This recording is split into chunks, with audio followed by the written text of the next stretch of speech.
Music Endless and Undying by The Psychopath.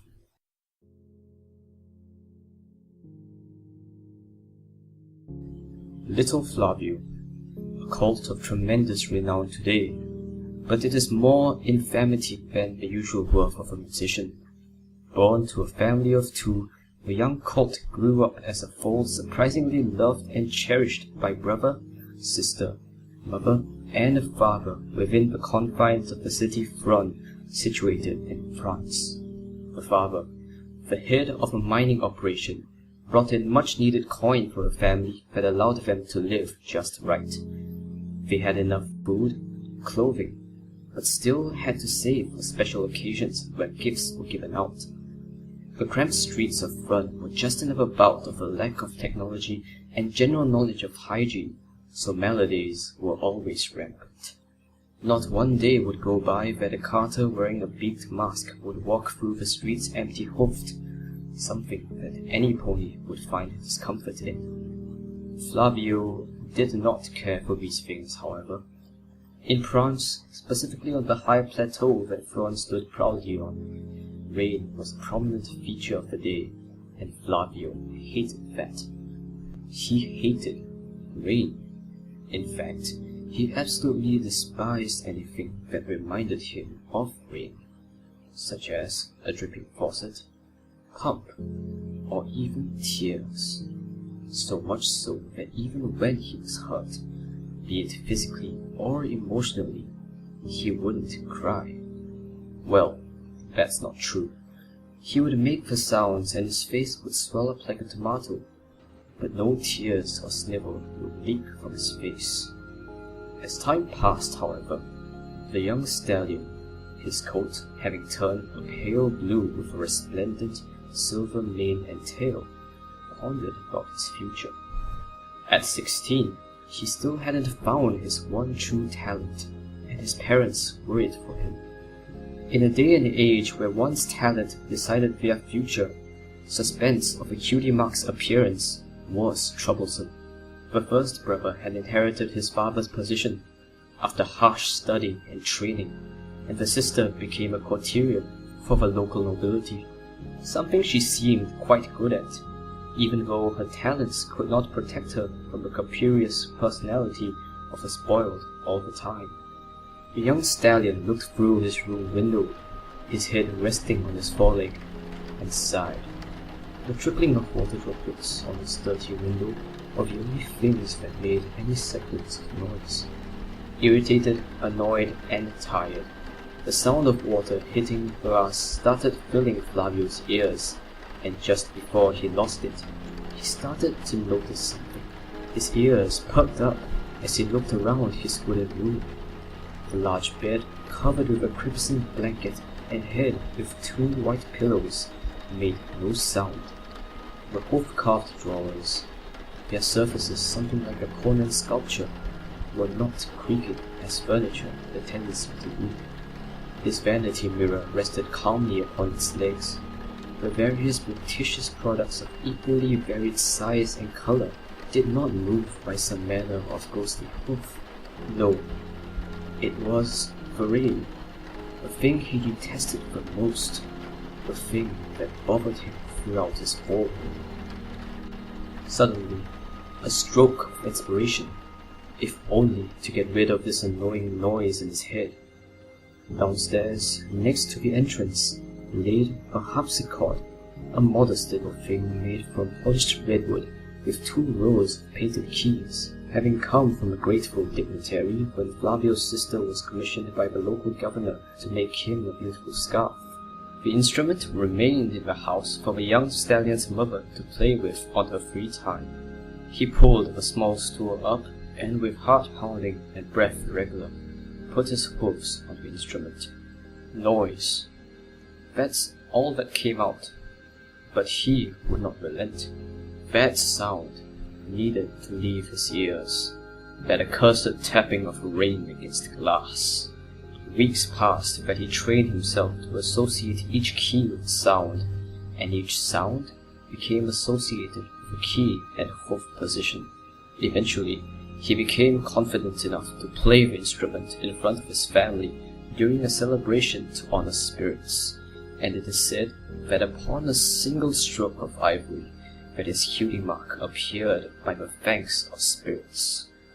Ironically, the cutie mark was the top half of a black, eyeless mask through which tears flowed. His family was pleased and congratulated him, but he was not happy. To Flavio, it was a shame that he would never get rid, so he would simply hide it. His talents were used at a local theater, then personally for the governor, then his nobles, and he soon became famed across the country. Years went by that he entertained so many ponies, and he loved this. Finally, after so long, he could give back to society what it gave him: joy. Nature, however? Well, let's just say he was an adamant supporter of industrialization at the expense of forests and riverbanks. This caused him some ire, but, being a musician, he only had a fare with a brute or two of a linguistic variety. After 50 years of touring, the old stallion, at the ripe old age of 66, was invited by the dying noble of his old home of Run. It had been so long, the stallion thought, so long since he had seen his home. What of the people, the new generation? What of the buildings? What had changed? What about his mother and father? Surprisingly, they were still alive and well on their way to become centenarians, yet they were not senile enough to not recognize their son. The mother was rather remiss at him for not having grandchildren or being married like his brother and sister, but he brought so much soothing music to the ears of the people that it mattered little.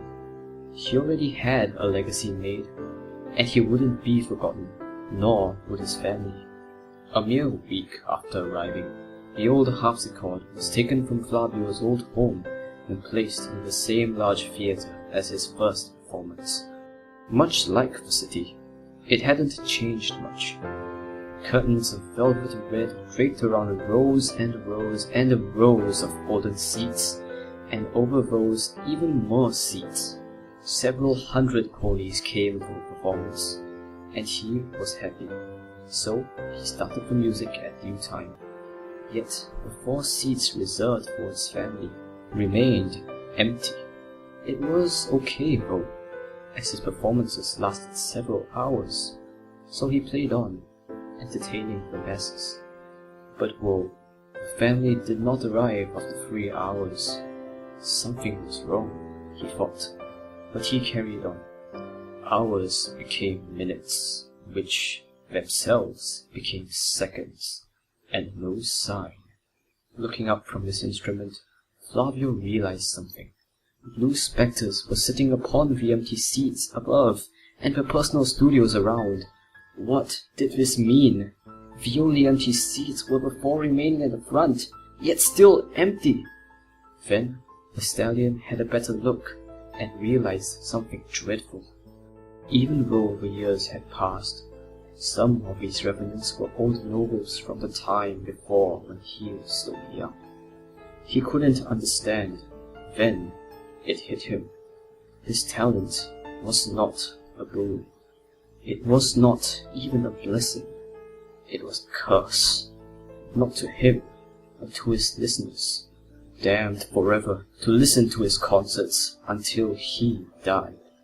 But soon they would be freed, for he had not long to live. He was certain of this. Yet ponies turned disheveled and decrepit, then collapsed. Yet their spirits remained, unaware of the time passing. The only one not going through this torture was the musician himself, and he was more than aware of the passage of time. He wanted to stop, but he couldn't. The curse, perhaps? It was a dreadful realization to make, especially when you thought you were doing good. The audience was stuck until he finished. but he could not finish until his audience became complete, a music of circles. And it is at this moment, and this only moment, that Flavio did something he despised more than anything in the world. He imitated rain. Nary a few tears leaked from his eyes, but they were a throwback to the start of his talents, and therefore reminded him of the first tune he ever heard. A very, very sour note to leave on, one would think. It's unknown why his parents never arrived, nor if his beauty mark was truly cursed. But Flavio plays, awaiting his family's arrival, and his audience, unaware of the passage of time, still listen to him as intently as they did during their fresh arrival, forever trapped in a music of endless circles, and an audience and performer undying.